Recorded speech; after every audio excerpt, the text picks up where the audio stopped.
When I first started to spend time in Tanzania, understanding the country and the health system, I got involved with a program developing sort of a community clinic, working largely with women and children.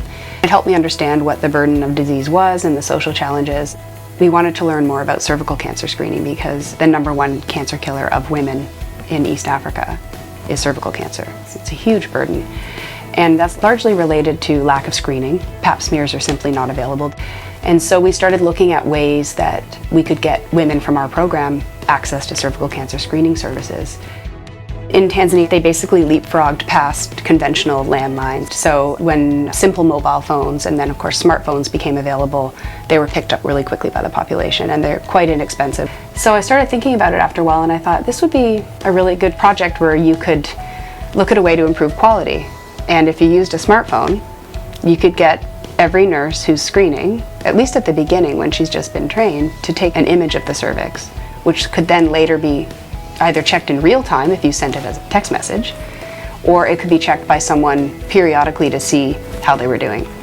We did a study, and we showed that if you can provide supportive mentorship through a smartphone, that the nurse's skills go like this, and they stay up there, and they're almost the same as a very well-trained expert. We had to build an app so that our images could be shared and that it would work appropriately as a teaching tool. And we've now trained over 100 health workers. We've screened almost 5,000 women and treated people with precancerous lesions on the spot.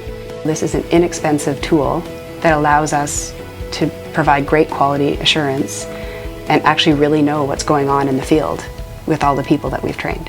It can take 20 years for cervical cancer to develop, which is why women in North America get screened, every 2 years. So I would see in about a decade we should start to see a decrease in the number of people presenting with sort of end-stage cervical cancer they've never been screened before. In 20 years we should see a huge dent, and in a wonderful way we hope that all of their daughters have now been vaccinated and they won't even need screening.